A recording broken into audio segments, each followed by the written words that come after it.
pour la reprise des travaux. Alors qu'il travaillait sur ce chantier hier à Saint-Michel, non loin du siège de la FEDAS, un ouvrier s'est retrouvé gravement blessé. Une partie de l'immeuble sur lequel il travaillait s'est écroulée. L'homme s'est retrouvé sous les décombres de la dalle. Les populations ont fait diligence pour le sortir avec le concours d'une grue. Il a été aussitôt conduit au CNHU de Cotonou. Suivons à présent les explications, la réaction du président de l'Ordre des architectes du Bénin. Il est au micro de Ulrich Gaba. Le président de l'Ordre déplore la situation et appelle les uns et les autres à respecter les normes en matière de construction. Nous avons l'impression de prêcher dans le désert. L'immeuble s'est effondré et cet incident malheureux parce qu'il a coûté une vie d'homme, une perte en vie humaine. Aux dernières nouvelles, l'ouvrier qui avait subi les affres de cet incident malheureux serait décédé. C'est un événement malheureux qui nous interpelle tous. Comment l'expliquer d'abord? À quel architecte a-t-on fait recours pour commencer les travaux de cet immeuble-là? A-t-on eu un permis de construire? La réponse est non. Ce que j'ai cru savoir entendre, c'est qu'on était en train de démolir un bâtiment pour en construire un autre, sans autorisation de construire.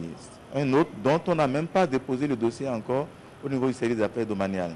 Comment peut-on démarrer un chantier comme ça sans que la mairie de Cotonou, encore une fois la mairie de Cotonou, n'ait pris les dispositions nécessaires?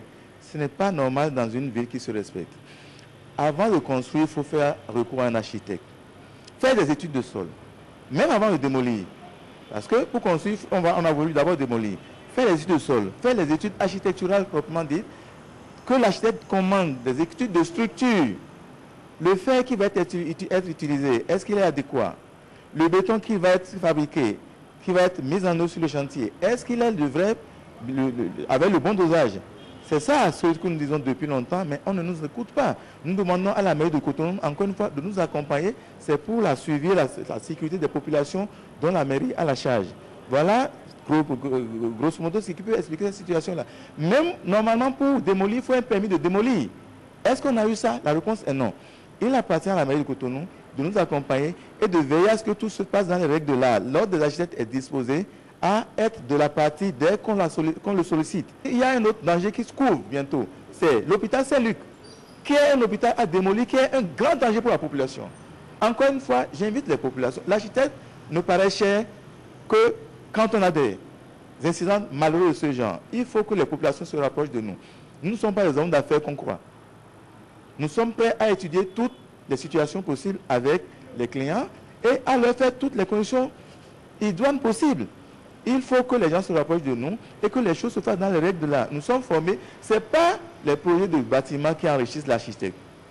Ce n'est pas ça, contrairement à ce qu'on croit. Donc nous sommes là pour que les choses se passent bien, pour faire les choses dans les règles, dans les normes, dans le bien de tous, aussi bien de la population que des autorités, de tout le monde. J'interpelle tous ceux, même les populations. Je dis. L'ouvrier qui travaille donc sur ce chantier a donc malheureusement trouvé la mort. Le premier directeur général de la centrale d'achat des médicaments essentiels et des consommables médicaux est admis à faire valoir ses droits à la retraite. Pour dire adieu à Pascal Ressou, ses collaborateurs se sont réunis dans une ambiance très festive. C'était hier en présence de deux de nos reporters, François Minson et Elvis Tonoucoin. La centrale d'achat des médicaments essentiels vient de tourner une importante page de son histoire